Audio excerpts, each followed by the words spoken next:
Welcome to our program. I'm your presenter Ayubu Mzee. Once again, this is Wednesday, whereby we have got our Swahili Diaries series. This is a platform whereby on Ben Television, whereby Europe learns about Africa and Africa learns about Europe. This is BENTV SKY channel 458. I would like to say that today we are going to learn about, our topic today is Black people in Britain's emancipation. And today in the studios, we have got Mr. Rakin Nas, who is going to introduce himself and what he does. Okay. Mr. Welcome to our program. Could you please introduce yourself and what you do? Thank you so much. Yes, I'm Rakin Nas. I am I'm a teacher as well. I have an organization called Save Our Boys as well, which helps young boys that are close to permanent exclusion. I'm also an author. I've just got my first book out, which is called Third Eye Open. So I have many hats. Could you tell us about your organization, about the boys? Yes, Save Our Boys.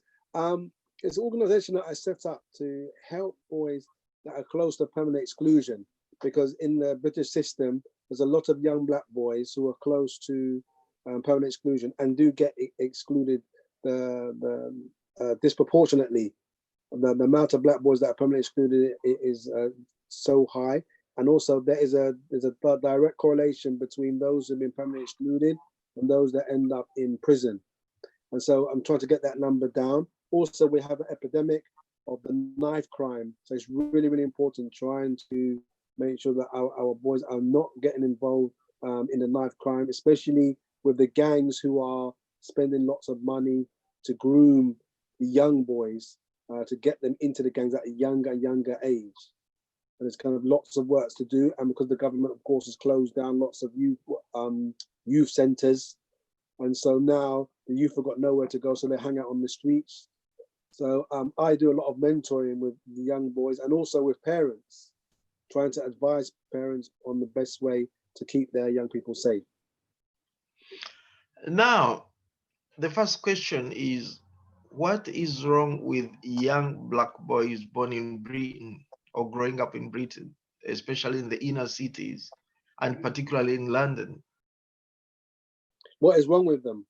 Okay, okay. To be honest with you, I think we have to start off with the racism that they're facing inside the structural, the white supremacy and the structural racism that is inside the education system.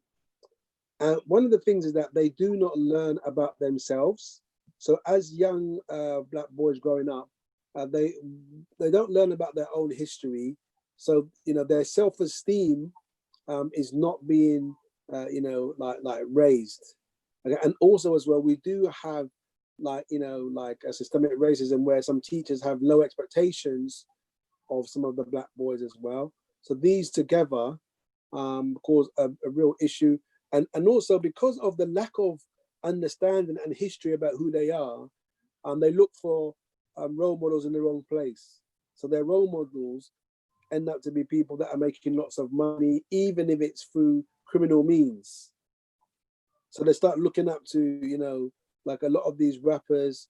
And unfortunately, the majority of the rappers are portraying a lifestyle which is detrimental, which is destructive, okay, for a young Black boy to be aspiring to. So and also the lack of role models. Also in our community, we do have a large percentage of like one-parent families, where a lack of the male role model in the home. Also, again, when we look at the class issue, there's high levels of deprivation in a lot of the Black homes, which finds that sometimes the homes that do have both parents, maybe they're both working, leaving lots of time for the children to be on their own, and this is where they can be, affected and led astray. So there's the issues against the young Black boys is actually there's many layers of it. So, for example, when they go in front of a judge, they're 4 times more likely to go to prison than their white counterparts. When they're in the mental health institutes, they're 4 times more likely to be detained in the mental health and given higher levels of drugs than their white counterparts. So all of these issues together ends to a lot of issues for the young black boys. Now, a question for you, very important. You don't have to answer this, but it's a question I put to you. Do you think Britain is institutionally racist? Yes, 100%. Yes, it's institutional. It's been institutional racist for a long time. Interesting enough, with the George Floyd, okay, what has happened is that it has just opened up an old wound, because I was having a discussion with one of my colleagues earlier on, and we were saying that what has happened is that a lot of the black people in the UK have got to a situation where they're just trying to get on with life, okay, even though it's stacked against them with institutional racism, okay, on many levels. Black people on a daily basis, they face microaggressions, from their white counterparts, and they just get on with it, okay. But with the George Floyd incident, okay, it has brought up so much incidents, okay, of racism, and absolutely 100% we are facing this. We are facing this on a high level of institutional racism. Yes, and there's a great book written by Afua Hirsch, British, which actually goes into depth about the institutional racism that is faced there. I'm old enough to remember the Macpherson report, which is a report which came out because of the death of Stephen Lawrence, Yeah. and the way that the police did nothing. And interested enough, in 2020 there's a new case which is of a young Somali girl, Abdi Shukri, and exactly the same thing happened. She a group of children, they're all young, they're all children, and they took her to like a canal, and they made her go into the water, and she couldn't swim, and she drowned, and the main culprit was laughing at her, and she drowned, she died, and to this day no one has been charged with the death of Shukri. And again, the police have been dragging their feet. So there was just about 2 weeks ago, there was a massive march in London, and it's exactly the same thing. And so the institutional racism will show you in these two cases is that our lives are not the same as a white life to them. When a white person dies, the way that the government works to try to bring people to justice, to deal with the people that did this, to find them, is totally different when it's a black person. Yeah, just a minute. I would like to use this opportunity to introduce Nana. I think, Nana, you've just joined us. Could you please say hello quickly? Hello, Nana. While we are waiting for Nana, let's continue with our conversation. Now, you spoke about the Macpherson report. That is Lord Macpherson report. I've read that report. And there's a very interesting book that followed that report. I don't know whether you have read that book. It's called The Color of Justice. Very, very nice book that I recommend people to go and read. It gives you an insight of what happened during Stephen Lawrence's death and the investigation and the court proceedings. It's called The Color of Justice. Now, since the Lord Macpherson report, don't you think Britain has moved on? Because look at the parliament now, in the House of Commons, in the House of Lords, we have got people of color. Don't you think things have changed a little bit? Unfortunately, no, because racism is always used. For example, in politics, whenever politicians want to get into parliament, right? They use racist terms. They try to scapegoat us. The problem with this country is all of these foreigners coming over. Every time there's elections, they bring the same arguments, the same idea with Brexit. Because of Brexit, racist attacks went up about 100%, and it's because of the language that the politicians were using, and they don't feel bad about the language that they use. Okay, and so this always happens. Okay, the politician they say racist things, and even right now we know in the UK there's a massive problem with the far right. The far right is growing at a high number, and the government still is not putting when it talks about like extremism, they focus on like a Muslim community, right? But to be honest, there is a more dangerous movement in Britain today, which is the far right movement, and it's growing, and it's poor white males who are the main culprits, and this is really not spoken about a lot. Okay, so racism, no, it hasn't gone. We haven't moved on, because even if we look at Meghan Markle, yeah, who was married to Harry, all of the negative issues that she got from the press, all of the hatred, it was down to racism, and it's only now that it's been brought back up with George Floyd, okay, that we're seeing that actually, yes, you can see it was clear racism. So we haven't moved on at all. You spoke about Harry and Meghan Markle. What happened? What happened to Harry and Meghan Markle? The press was treating Meghan Markle in a terrible way. Anything that she did, they were just ridiculing her. Okay, it was dragging her through the press in a negative way. And when her sister-in-law did the same thing, they treated her, who's white, they treated her very differently. Okay, and to be honest, this got so bad that actually Meghan and her husband Harry, they decided to leave the royal family. Yeah, to leave, the racism that they face. So the racism is definitely institutional, okay, and it is still here, and it's rife today.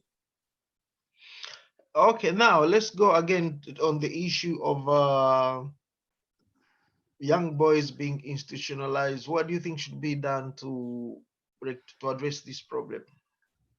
Well, I think that in the future, it would be good if we had more black schools. If we got to a stage where we had black schools and we had black teachers, and we could actually deal with them in that way, okay? But that is not going to happen like straight away, right? But what is happening right now on the ground, there are like a lot of like supplementary schools. I think we need to like kind of increase the level of supplementary schools. Yeah, so like on Saturday or Sunday, where we can have them, we can teach them, let them learn about themselves, and also as well the mentoring, increase on the mentoring. Okay, because we got to get them when they're young, because once they're hardened criminals, it becomes difficult to actually talk to them. And it's funny because I've even heard of many of the hardened criminals say, yeah, okay, but just talk to the youngers, yeah, because us, we're far gone, like we're deep into what we're doing now.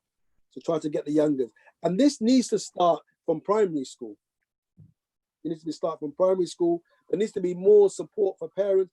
Single parent mothers bringing up their children by themselves. There needs to be more support for her, okay, in the community where she can be supported, and in her, when she's dealing with the schools. Because what I find was that sometimes our people do not know how to deal with the school system, and so the school can just take their children and destroy them because they haven't got the knowledge of how the system works. Now, what's your view about the role of a man in a family? Because it looks like most of these these black families, and who have got young men, young boys and girls, they are growing up without a father. Do you think growing up without a father, a role model as a father, do you think that has got an impact? Absolutely, 100%, 100%. We need, okay.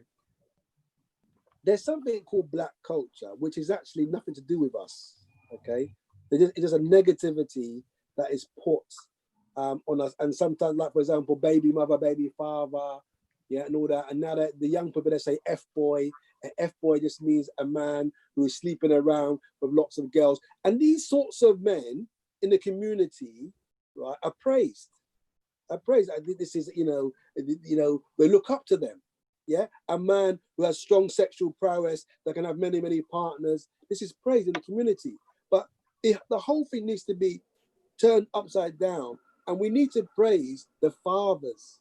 Okay? And we need to be pushing the role model of the fathers, the man who stays with his children and brings up his children. And even if there's a relationship and the relationship breaks down and the man and the woman separate, that father still has to go and look after his children. And this is what we're having. We have a massive breakdown in our communities where we're having many women who are trying to be the mother and the father. And it doesn't work, because that it gets to a stage where the son will be bigger than the mother. Okay. And then when there's no response for him in the house, he's going to go outside. He's going to find his own role models. This is what is going on in our streets right now. You spoke about young black people, young black men and girls not knowing about their identity. Don't you think that you are pointing a finger in the wrong direction, trying to blame the establishment and maybe white people because of our inabilities, we as a community? For example, what I got from your conversation is that you want to see a college coming up talking about the Shaka Zulu, you're thinking about the Ashanti kingdom, the Buganda kingdom, the Yoruba culture, and all that. Do you think is that the way forward that you are trying to say? Yeah, absolutely, absolutely. Do you know? Okay, right now in education, right now, every single school, right, has to go back to their curriculum now, and they have to ask the question, right, is our curriculum fit for purpose? This is what every school is doing right now. Is our curriculum, even me as a teacher in my school, we're doing it now as well, okay? Is our curriculum fit for purpose? So if your school, right, if your school is 95% people of color, as they say, BAME, I don't even really like the term BAME, but anyway, that's another story. But ethnic minorities, the Black and Asian, okay?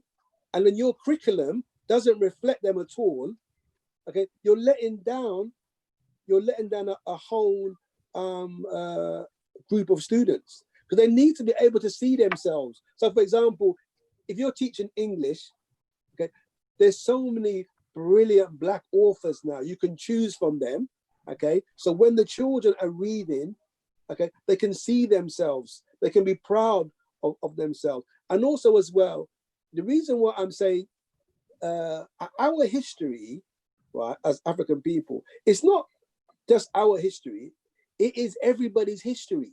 All it is that the Europeans, what they've done, okay, they're only teaching us their history, and they want to start our history from slavery, as if that we wasn't doing nothing before slavery, when we had great kingdoms before slavery. We had great civilizations before slavery. And slavery is something that came to interrupt our history. Our history didn't start with slavery. Yeah? And even, to be honest with you, even some Africans are guilty of this themselves, not teaching their young children, okay, their own history. Okay, one of the greatest leaders that we've had is Nkrumah.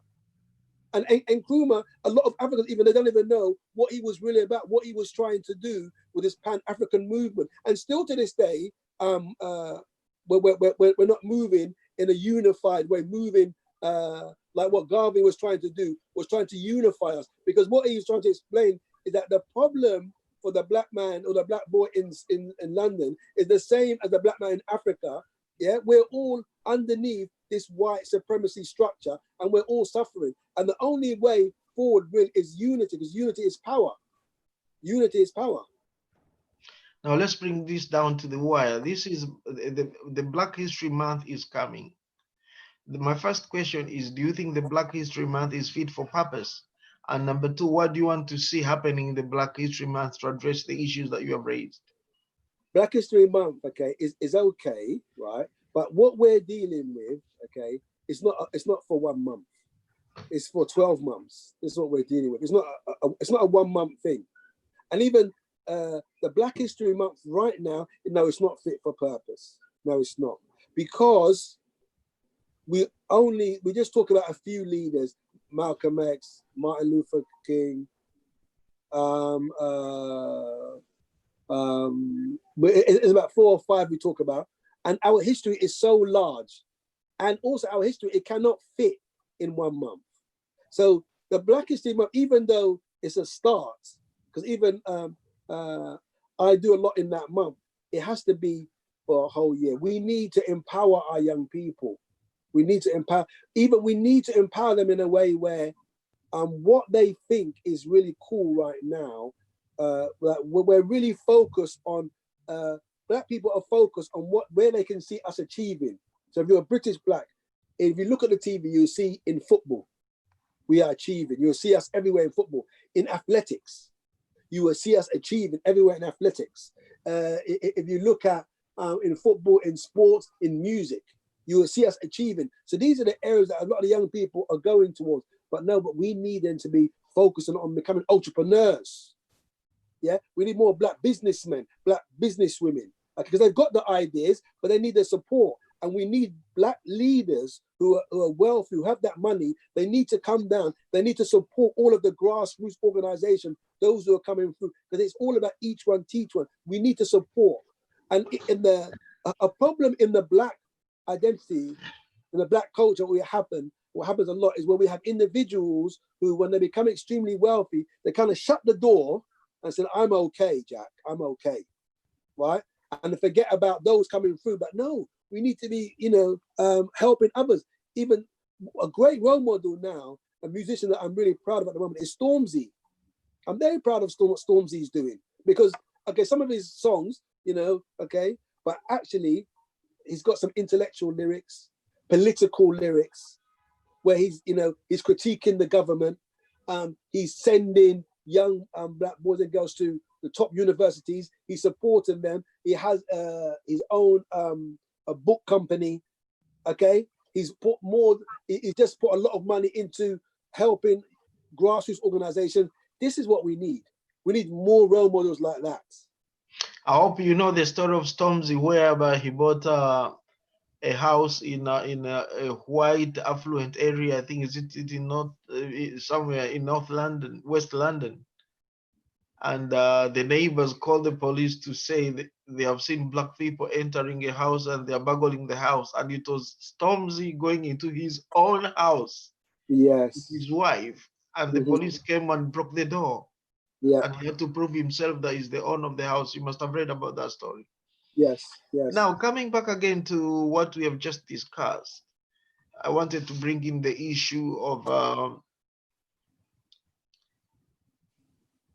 what do you want to see happening, to see the things happening, changing, the ones that you have put forth? What do I want to see changing?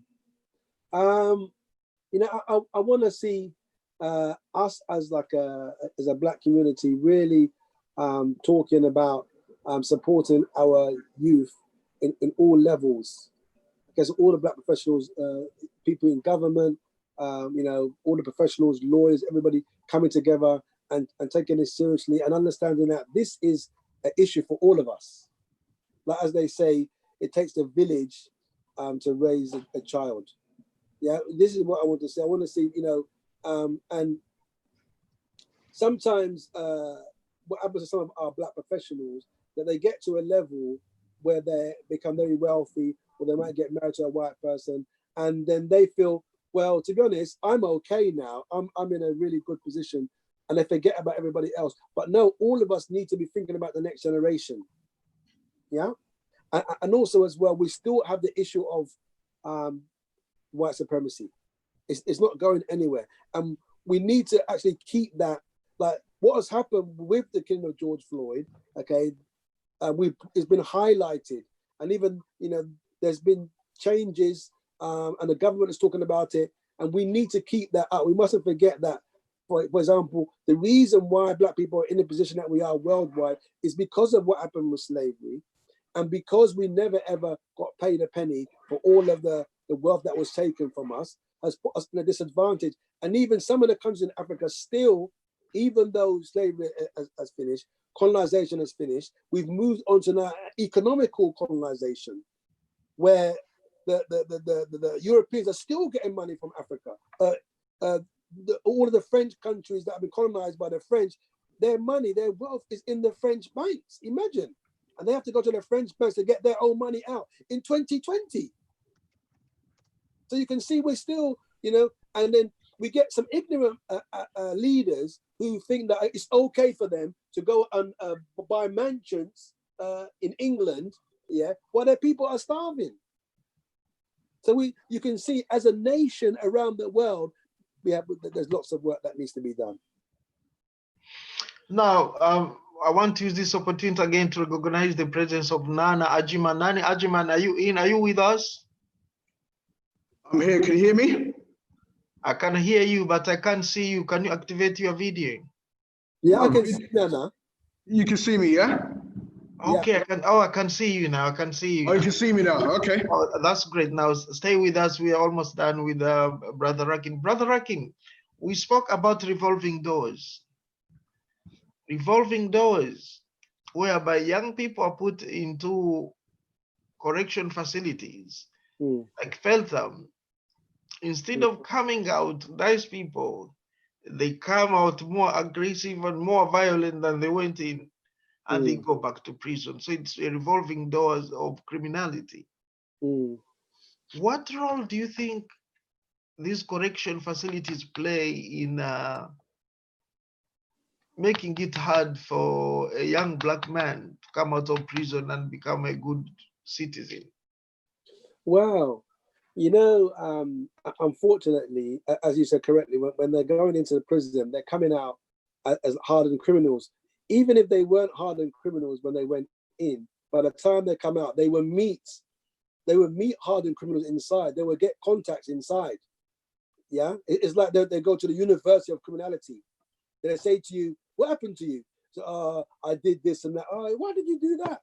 You should have just did this, that, and talk to my man. You'd be okay. Here's some connection. So that they come in one way. By the time they've left, they got connections all over England. Yeah. Okay. When you come out, just call me and we can. Yeah. This is a problem that we have in the prison system. Also, the prison system. What we need to see is more education for them. Give them a chance. Those who really want to do better, to get education for themselves. Give them skills. They need skills. Okay. But by the time they've reached the prison, it's quite a detrimental part of their life. Some will change, but the majority will find it easier to carry on down that line. Okay. And as you know as well, on the streets, on road, in the ghettos, the problem that we have in prisons as well is that when you go to prison, you come out, it's like it's a badge of honor for you. It's like, and then the music doesn't help. They're saying, oh, free this one, free that one. These are all criminals, free this one, free that one. And so when they come out of prison, it's like they've got like a big badge here now. Yes, but thing is landed. Let's celebrate. It's totally wrong, and this is what is going on. So really, what I'm saying is that we need to try to catch these young people before they even get to that stage, before they go into prison. In school system, and in the school system, we even need to go to primary school. I'm saying to you, because in secondary, when they're getting close to permanent exclusion, it starts. Yeah, the prison, school to prison pipeline.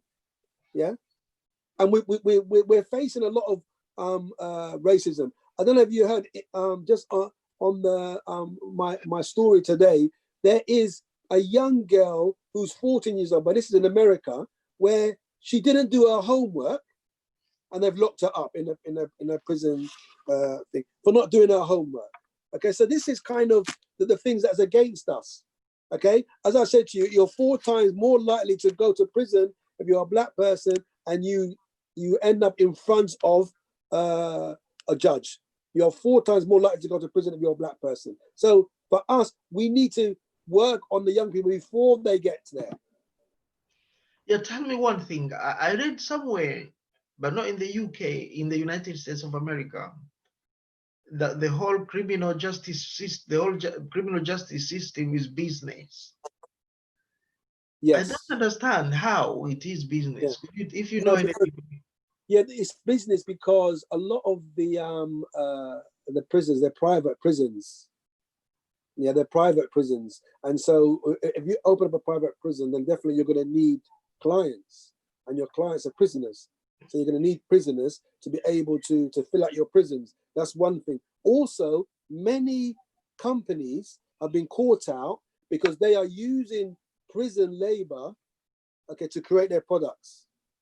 So many companies have been caught out because they like the idea, because if someone's in prison, for them to work for an hour, maybe you're going to pay them something so tiny, I don't know, £1.50p, because they're in prison, and the prisoners will be happy to do that because at least, they're doing something. So it turns into like a slave labor. We've got that going on in the prison system in America. And also, to get into prison in the first place in America, in some states is very dangerous because they have something like 3 strikes and you're out. Yeah, on your 3rd strike, you're in prison for life. Okay, that's one. Also, they have the idea of what is called a plea bargain. So a plea bargain, sometimes somebody who's innocent, but who comes from a poor family, goes in front of a judge, or the police will say to him, look, someone did a crime in your area, we think it's you. And if you do not sign this paper and say that you're guilty, we're going to take you to court and we're going to go for 30 years. But if you sign this paper now, you just do 5 years. We got all of these things happening in America, which is very scary. Now let's come down to knife crime, and after this point, we'll be bringing in Brother Nana. We spoke about knife crime is rife in the country. It's come down now. But what is important and distinct in the knife crime saga is that 99% of the victims are black. Why is it black? Is it not black to black crime? Okay, first of all, it's not 99% black. This is wrong figures, because if you go to Scotland, they're white. If you go to Glasgow, okay, the knife crime is done by white people. Okay, if you go to Bradford, yeah, the people that are doing knife crime, they're actually Asians. Okay, even though the biggest drug dealers of the heroin in this country is actually the Asians that are bringing it in. When you go to Bradford, you will see 17-year-olds driving Bentleys. Okay, but where you find this problem, okay, is in London, where you find some black people killing each other. Interesting enough, though, even the racism with that term, black on black, because the majority of people that stab each other are white. In England, they're white, but you never hear the term white on white crime. Why is this? Why is this? Why is there never white on white crime? Why? The majority of the pedophiles in this country, they're white. Why isn't it a term which says, white on white sexuality? Why is it? Why isn't there? But when it's black, they want to focus on this. Why is this the case? This is what we need to be asking ourselves, okay? And what we're missing now, we always miss out on the idea of class, because class is to do with poverty. So if you're in the working class, 1-parent families, you haven't got a lot of money in your house, high deprivation. When you go to some of these areas where the young boys are growing up, places in Brixton, in Peckham, Hackney, you go to certain areas and you see the high level of poverty, okay, then you can understand what is going on. But we need to talk about poverty as well. It's not just a race thing, because you will see the majority of the people in prison, they're poor white people. And then you'll find poor black people following them as well. But we never talk about class. Class is a massive issue that needs to be discussed. A brilliant book for people to read is actually Akala's book. Akala, a young black boy, where he's mixed race, brought up in this country, and he wrote a great book where he was even talking about these kind of issues and more, and even his experiences as a mixed race person and the racism that he faced in the British school system. Go on. So I think that what I would say to you is that the idea with knife crime, okay, is that it is one, is to do with poverty. Poverty is a massive issue, okay. Also, we need to try to the whole idea of the knife crime, a lot of it's to do with the gangs fighting over turf, fighting over who owns this area, okay. A lot of it's to do with drugs, okay, is the selling of drugs. And these are all issues that need to be, tackled as well. So, and it's much more to do with just And then also, on top of that, you have young black boys who are nothing to do with criminality, who are nothing to do with drug selling, and they're walking around with knives on them. And the reason why they're doing it is totally out of fear. They're scared that someone is going to try to attack them. So they carry a knife so that if someone tries to attack them, they can defend themselves, which unfortunately is not really the case, because you'll find the statistics show that a lot of people that carry knives get killed with their own knife, unfortunately. But when you're scared, okay, and then you feel that the police can't help you, and you feel that the community can't help you, and you're on your own, this is what leads to a lot of young people carrying knives. On the last note, could you tell us about if you have got any contact details, maybe a website, an email? Should Yes. people want to get in touch They with could you? contact me on, my website is saveourboys.co.uk. Also, you can catch me on Instagram, Save Our Boys with a Z. I'm on Instagram. Also, you can find me as Raki Nyas on Instagram. Also, you can find it on LinkedIn. I'm on all of the social medias, basically. Stay with us. I want to bring in brother Nana Ajiman. Could you please introduce yourself and what you do? Can you hear me? I can Yes. hear you. Could you please introduce yourself? Yeah, I heard you. I'm just testing out the mic. Yeah. So my name is Nana Ajiman, co-founder and director of a charity and social enterprise called Access UK, which stands for African Caribbean Careers and Employment Support Services. And as the name implies, we support primarily young black people into education, employment, and enterprise. We call it the 3 E's of engagement. That's what we do. That is education, employment, and what? Enterprise, business startup. Business startup. Yeah. Now that's important. Yeah, tell me, what does it take for young people? And I think Raquel would like to know this as well, and our viewers watching us now live on Ben Television.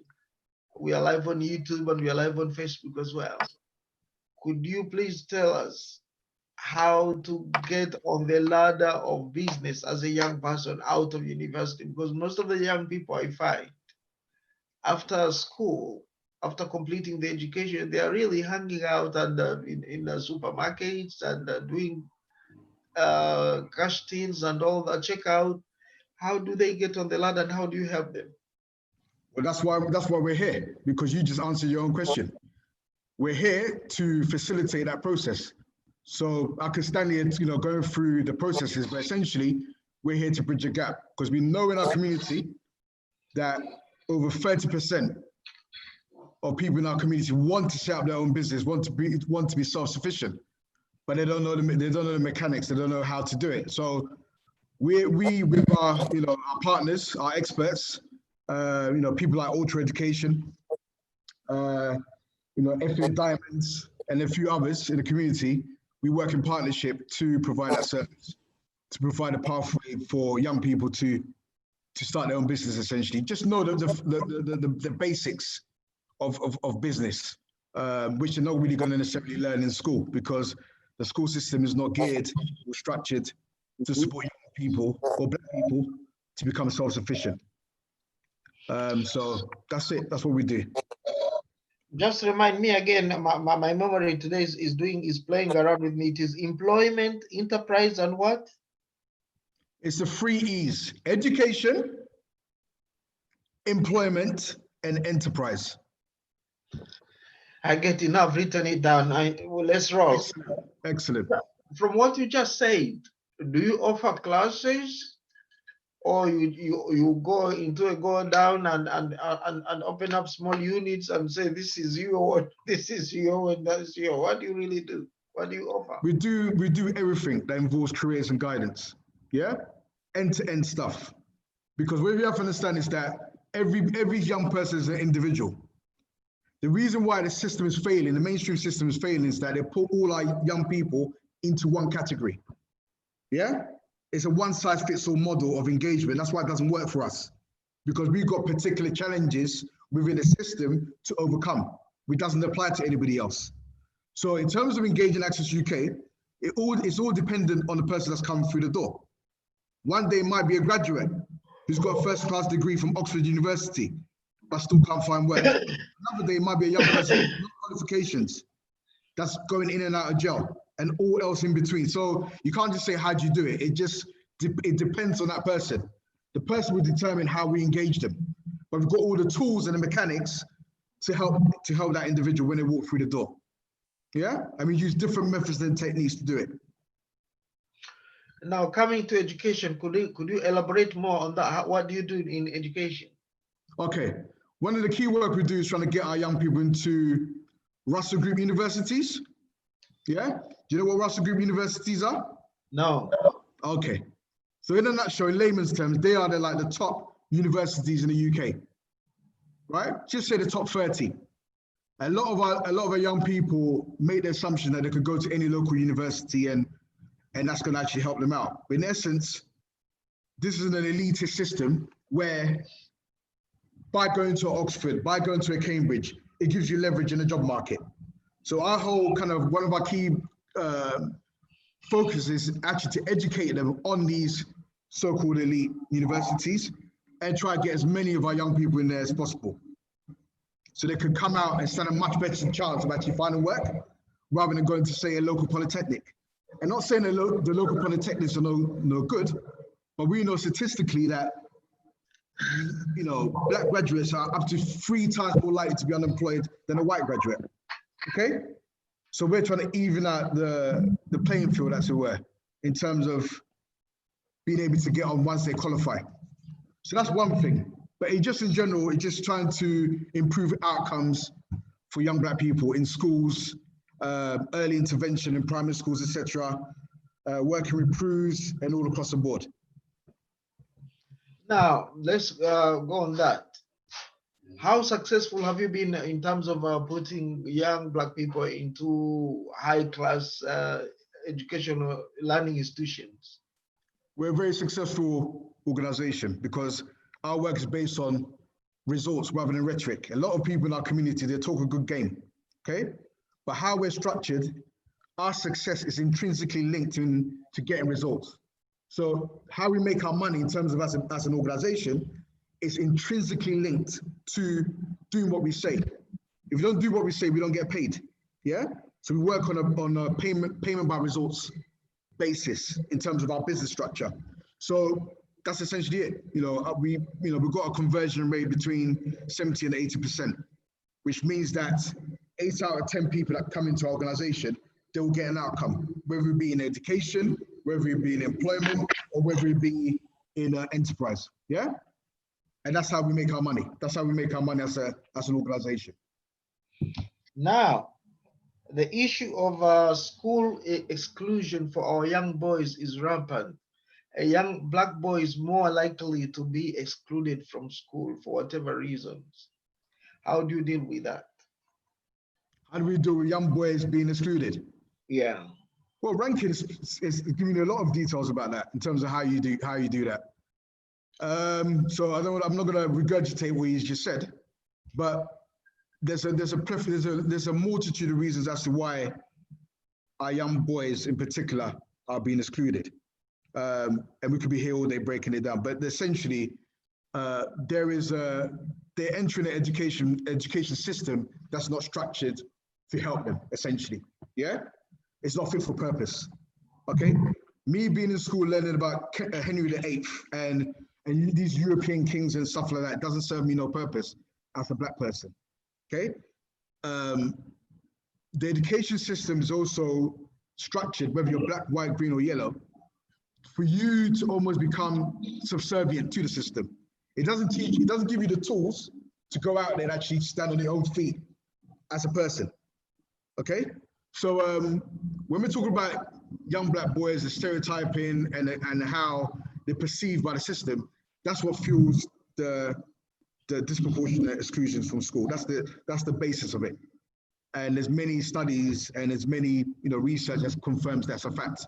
So we're doing an education system that's institutionally racist. in its structures, and that feeds into all this disproportionality. Now, I think both of you and Mr. Rakim listening to me now, watching this program, you have heard about a great English writer called Charles Dickens. Yes, And sir. Charles Dickens, he wrote a very great book called The Hard Times. And in The Hard Times, there is a section which is called Oliver Twist Asks for More. Don't you think that we are now the current Oliver Twist? We, the black people, we are asking for more than we deserve. We're asking for more than we deserve. What does that mean? What does that even mean? The argument would be like, we have already given you enough. Look here, you've got 1 or 2 MPs in parliament. You have got a news anchor on BBC who's reading the news who is black. You have got a black PCO or police officer going down the road. Don't you think that is enough for you? What you're asking for is more than what you deserve. You want I don't even know. I don't know where you're going from with that assumption. What you're talking about is tokenism. Okay, you're talking about tokenism. There's successful black people all across the world. For example, do you know who the wealthiest black person in the world is, sir? Do you know who that is? You don't. Okay, no. That's interesting. His name is Aliko Dangote, a Nigerian brother. Okay, philanthropist. I know him. I've met him. Oh, excellent. Well, he's apparently the richest black man in the world, Aliko. Okay. What I'm saying is that you can have 1,000 Aliko Dangotes. It's not going to change structural, institutional racism. One person cannot insulate themselves, all black people, from racism. Okay. I'll give you an example. Oprah Winfrey. There's 2 prominent stories about Oprah Winfrey that emphasizes the point. One of them, he is in a shop. I don't know whether it's in New York or Paris, or it may have even been Switzerland, where she goes into a shop to purchase a bag. The lady, the shop assistant, says to Oprah, "You can't afford that bag, so don't worry about that bag." Okay? They see the color first before they see anything else. So she's making an assumption, because she's black, she can't afford it, even though Oprah Winfrey's a billionaire. Do you understand? So for you to say, oh, we've got politicians, we've got this, it doesn't mean anything. You judge the status of people by an ordinary person on the street, not by token MPs and this and that, even a black president. Black president is irrelevant. You judge them by me and you, ordinary people on the street. That's how you judge the levels of where we're at. And me, I'm not really into the whole thing of asking Europeans for anything anyway. Our whole ethos is about standing on our own feet. I'm a Garveyite, yeah? That's who I am. I follow the likes of Malcolm X and Nkrumah, their philosophies, which is all based on black people doing for self. It's got nothing to do with asking people for anything. The fundamentals of our work, even with Access UK, it's all to do with empowering our people to stand on their own feet. If you notice in this country, right? I don't know if you're aware, Asians contribute £290 billion into the UK economy every year. Our community contributes about 10 billion, right? They call it the black pound, but actually the black pound is only 10 billion, right? Normally they quote the whole 300 billion and kind of incorporate us into it. The people that are contributing 10 billion quid into the UK economy shouldn't be in the situation that we're in as a collective. But because we're disorganized, we lack leadership and we lack vision, and we're broken as a community, even amongst us so-called Africans. You get a man say, I'm from Uganda, another person saying I'm from Ghana, I'm from Nigeria. Even within ourselves as Africans, there's divisions, let alone looking at our brothers in the Caribbean and so forth. So because we're so fractured as a so-called community, that's the reason why we are in the position we're in. But once we can understand that there's strength in numbers and organization, this is where the solution will come from. So that solution is not based on asking people for anything. It's based on asking us, looking at us as a people for the answer. But through the 400 years of indoctrination and the fact that a lot of Africans, a lot of black people have an inferiority complex with Europeans, they always assume that the answers lies outside of us. It cannot lie within our own community. They don't have faith and respect for their own. The solution lies with Black people. That's it. Just like the Asians are cracking on, we need to crack on. When was the last time you saw Asian person on the street, or Asians on the street en masse, complaining about racism and structural racism? They're not interested because they're getting on with it. They have their differences that we do. You know, a Bangladeshi person might have an issue with an Indian, but when it's time to put those differences aside and do the work, they do it. They come together for a common goal. That's another thing that we need to learn as well. So we're not into this asking for anything. We're all about doing for self. Now, I should not forget this point. It's about the school exclusion. In the course of my duty, I found myself working with young people who had been excluded from school. And during that time, I came to find out that these people, there are so many young people, and they had no help.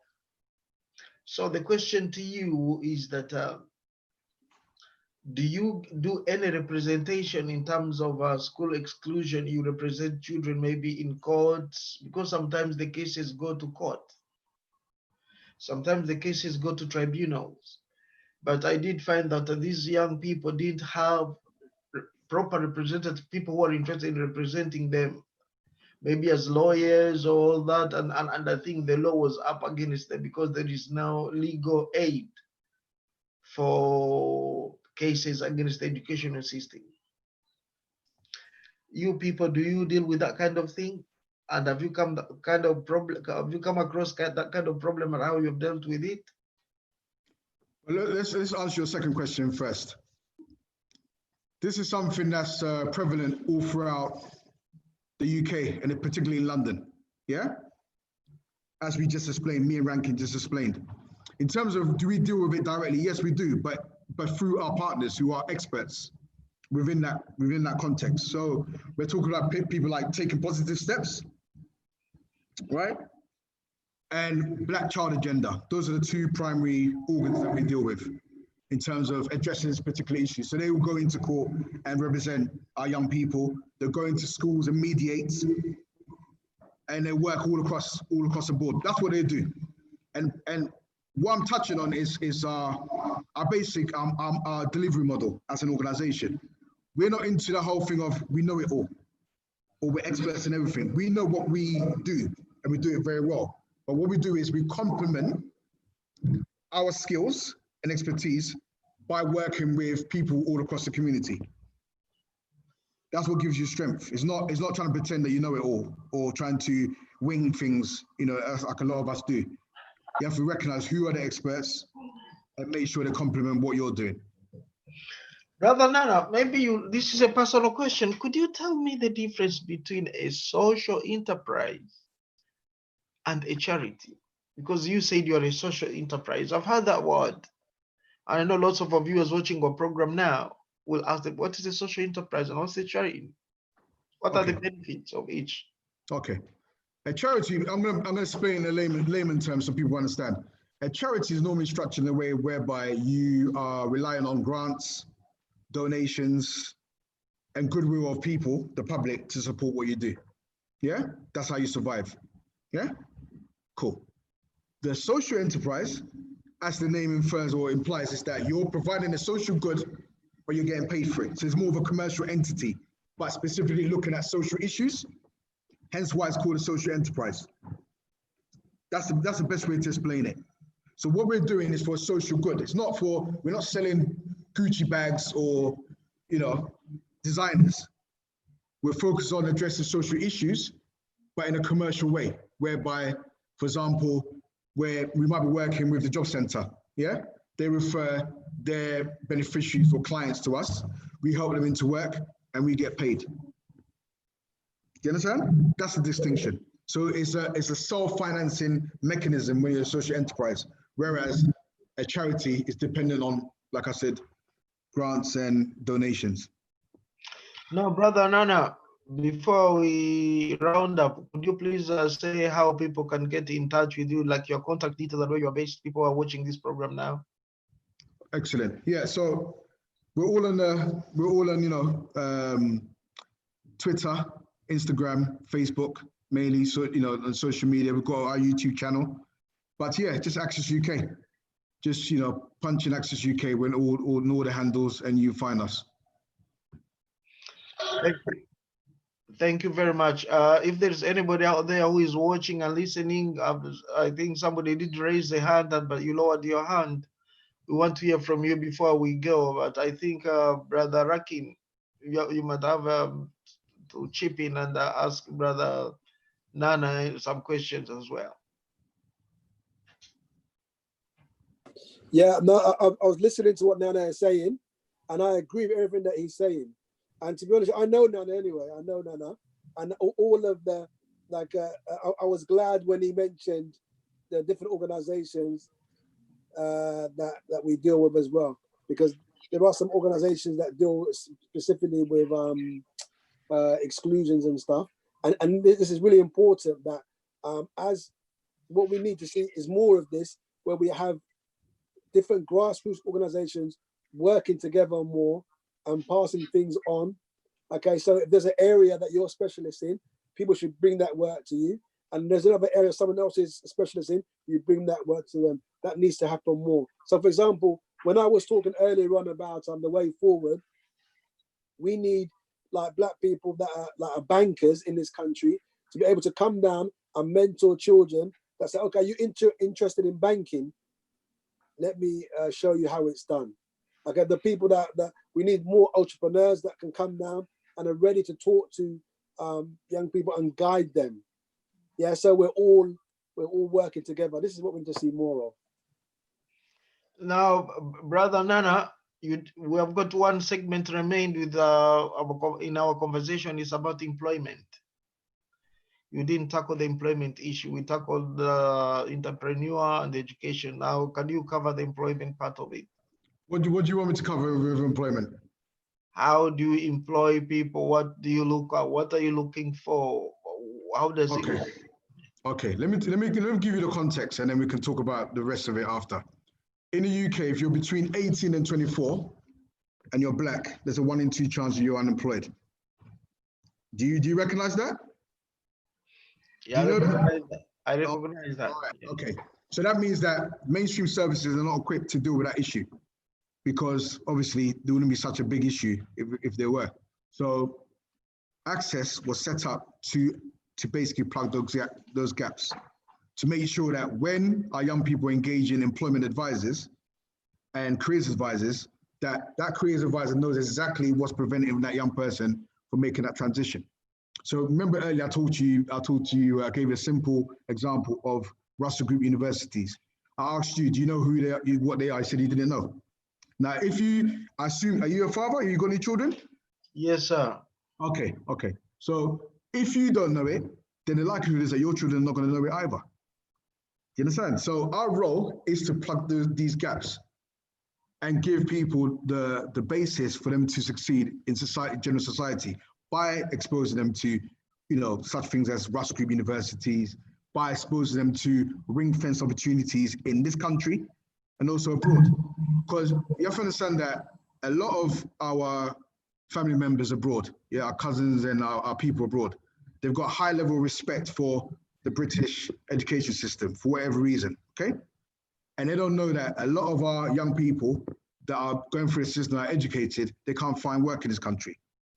And a lot of the young people over here are not even aware of opportunities in Africa or the Caribbean, for instance. So we've got multinational companies that are based in Africa or Caribbean that would love to engage qualified young black people in this country. So we also facilitate that process where they can also go abroad and work if they choose to. Or even over here, if they want to set up their own business or they want to get into work. Again, we help them, we facilitate that process. So for example, we work with a lot of employers that say they're looking for so-called BAME talent or black talent, and we connect the talent with the corporates. It's as simple as that. We act as brokers between those that are looking for to diversify their workforce and our beneficiaries. Okay, I'm sorry we are running short of time. This is very interesting. It's been an honor to have you guys, and I hope our viewers have got I've been enjoying the whole program. Should you need to get in touch, or should you want to continue this program, the conversation continues online. The Ben Television, www.bentelevision.com. And should you need to engage these two honorable gentlemen here, you can get in touch with me, and I'll pass the details to them. But they have also left their contact details. I want to say thank you for watching, and thanks for being with us as well, guys. Keep up the good work. See you next time, same time. Sign out. Bye.